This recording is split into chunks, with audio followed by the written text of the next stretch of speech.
গণমাধ্যমের প্রিয় সাংবাদিক ভাই বোনেরা, আপনাদের সবাইকে আন্তরিকভাবে ধন্যবাদ জানাচ্ছি আজকে এখানে উপস্থিত হওয়ার জন্য। আপনাদের মাঝে অনেকেই অনেক কষ্ট করে ঢাকা থেকে মালয়েশিয়া গিয়েছেন, আবার কেউ সরাসরি চীনে এসেছেন, কেউ মালয়েশিয়া থেকে চীনে এসেছেন। যে আন্তরিকতা এবং আগ্রহ নিয়ে মাননীয় প্রধানমন্ত্রী এই বিদেশ সফর আপনারা কভার করছেন, তার জন্য বিশেষ কৃতজ্ঞতা জানাই। আমি আন্তরিকভাবে ধন্যবাদ জানাচ্ছি আজকে এই অনুষ্ঠান আয়োজন করেছেন মাননীয় প্রধানমন্ত্রীর প্রেস উইং থেকে। আমাদের সাথে আমাদের প্রধানমন্ত্রী কার্যালয়ের আমাদের কলিগসরা রয়েছেন। আপনারা নিশ্চয়ই সবাই জানেন যে গতকাল রাতে মালয়েশিয়ার কুয়ালালামপুর থেকে আমরা চীনের দালিয়ান আন্তর্জাতিক এয়ারপোর্টে এসে পৌঁছেছি। মালয়েশিয়া থেকে চীনের দালিয়ানে মাননীয় প্রধানমন্ত্রী ও তার সহধর্মিণী ডাক্তার জোবাইদা রহমানের সাথে আমরা 21 সদস্যের সংক্ষিপ্ত একটি প্রতিনিধি দল এসেছি, যেখানে মন্ত্রী, প্রতিমন্ত্রী ও উপদেষ্টা পদমর্যাদার 8 জন রয়েছেন। এই সংক্ষিপ্ত কলেবরকে ধারণ করেই মাননীয় প্রধানমন্ত্রী বহুপাক্ষিক বিষয়ে বাংলাদেশের স্বার্থ সংশ্লিষ্ট বিষয়গুলি নিয়ে আলোচনা করে চলেছেন। গণপ্রজাতন্ত্রী চীন সরকারের একটি উচ্চ প্রতিনিধি দল মাননীয় প্রধানমন্ত্রীকে গতকাল লাল গালিচা সংবর্ধনা দিয়ে বরণ করেন এবং মোটর শোভাযাত্রার মাধ্যমে সর্বোচ্চ গুরুত্ব প্রদান করে হোটেলে নিয়ে আসেন। আমরা দেখেছি পুরো রাস্তা জুড়েই ছিল রাষ্ট্রীয় প্রোটোকল এবং পুলিশি প্রহরা। এই সম্মাননার জন্য আমরা চীন সরকারকে ধন্যবাদ জানাই। প্রিয় সাংবাদিকবৃন্দ, আপনারা নিশ্চয়ই জানেন অত্যন্ত সফল মালয়েশিয়া সফরে মাননীয় প্রধানমন্ত্রী মাত্র কয়েকটি কর্মঘণ্টা পেলেও তার মাঝেই মালয়েশিয়ার মাননীয় প্রধানমন্ত্রী ও মহামান্য রাজাসহ গুরুত্বপূর্ণ নেতৃবৃন্দদের সাথে বাংলাদেশের স্বার্থ সংশ্লিষ্ট প্রায় প্রতিটি গুরুত্বপূর্ণ বিষয়ে ফলপ্রসূ আলোচনা করেছেন। সেই ধারাবাহিকতায় চীনে এসে তিনি দ্বিপাক্ষিক সম্পর্ক থেকে বর্তমানে বহুপাক্ষিক বিষয় নিয়ে উপস্থিত বৈশ্বিক নেতৃবৃন্দের সাথে আলোচনা শুরু করেছেন। ওয়ার্ল্ড ইকোনমিক ফোরাম আয়োজিত সামার দাভোস 2026 বর্তমানে চীনের দালিয়ানে এই শহরে অনুষ্ঠিত হচ্ছে। ইনোভেটিং অ্যাট স্কেল এই প্রতিপাদ্যে আয়োজিত বৈশ্বিক সম্মেলনটিতে বিশ্বের বিভিন্ন দেশ এবং অঞ্চলের প্রতিনিধি দল, আমন্ত্রিত রাষ্ট্র ও সরকার প্রধানগণ, যেভাবে আমাদের মাননীয় প্রধানমন্ত্রীকে আমন্ত্রণ জানিয়েছে ওয়ার্ল্ড ইকোনমিক ফোরাম, এবং বিভিন্ন দেশের শীর্ষ ব্যবসায়ী, প্রযুক্তি উদ্ভাবক, শিক্ষাবিদ এবং কর্পোরেট নেতারা অংশগ্রহণ করেছেন। মাননীয় প্রধানমন্ত্রী জনাব তারেক রহমানের একজন সরকার প্রধান হিসেবে বাংলাদেশের বাইরে এটিই প্রথম কোনো বৈশ্বিক সম্মেলনে অংশগ্রহণ।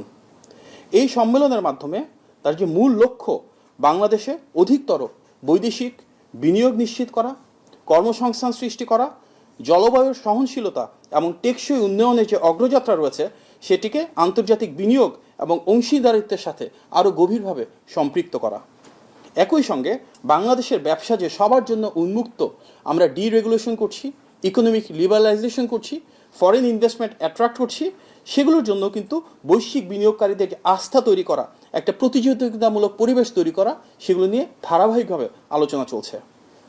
প্রিয় সাংবাদিকবৃন্দ, ওয়ার্ল্ড ইকোনমিক ফোরামের প্রেসিডেন্ট এবং সিইও আলুইস জুইঙ্গি আজকে মাননীয় প্রধানমন্ত্রীর সাথে একটি সৌজন্য সাক্ষাৎ করেছেন।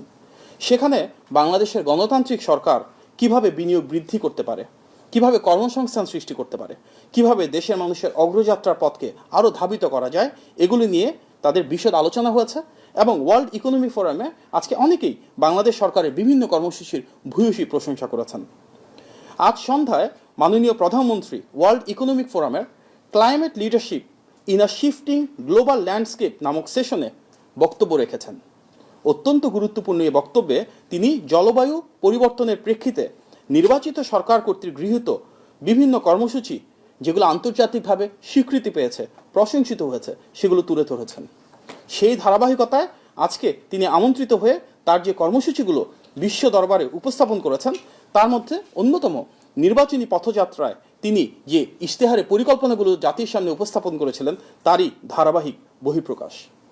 আগামী 5 বছরে 20,000 কিলোমিটার নদী ও খাল খনন এবং পুনঃখনন, পদ্মা ও তিস্তা অববাহিকার পানি ব্যবস্থাপনা উন্নয়ন, 5 বছরে 25 কোটি বৃক্ষরোপণ, সবুজ শিল্পের বিকাশ, পাট শিল্প ও পরিবেশ বান্ধব ইলেকট্রিক ভেহিকেল চালু এবং নবায়নযোগ্য জ্বালানির শতকরা 20% উন্নতি করার যে লক্ষ্যমাত্রা, সেটি তিনি বিশ্ব দরবারে বাংলাদেশের পক্ষ থেকে উপস্থাপন করেছেন।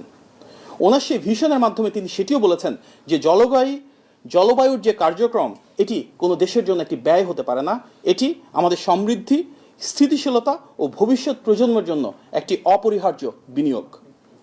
মাননীয় প্রধানমন্ত্রী একই সঙ্গে ক্ষয়ক্ষতি তহবিলের, যেটিকে internationally loss and damage fund বলে, সেটির কার্যকর বাস্তবায়ন, সহজলভ্য ও পর্যাপ্ত জলবায়ু অর্থায়ন নিশ্চিতকরণ এবং প্রশমন ও অভিযোজন কার্যক্রমে সমান গুরুত্ব দেওয়ার উপর জোর দিয়েছেন। তিনি জলবায়ু সংকট মোকাবেলায় বৈশ্বিক সংহতি, প্রযুক্তি হস্তান্তর ও যৌথ দায়িত্ববোধের ভিত্তিতে কার্যকর আন্তর্জাতিক সহযোগিতার আহ্বান জানিয়েছেন।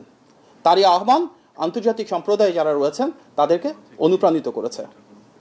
প্রিয় সাংবাদিকবৃন্দ, বাংলাদেশের মাননীয় প্রধানমন্ত্রী জনাব তারেক রহমান চীনের প্রিমিয়ার তথা মাননীয় প্রধানমন্ত্রী লি কিয়াংয়ের আমন্ত্রণে আজকে একটি নৈশভোজে সস্ত্রীক অংশগ্রহণ করছেন।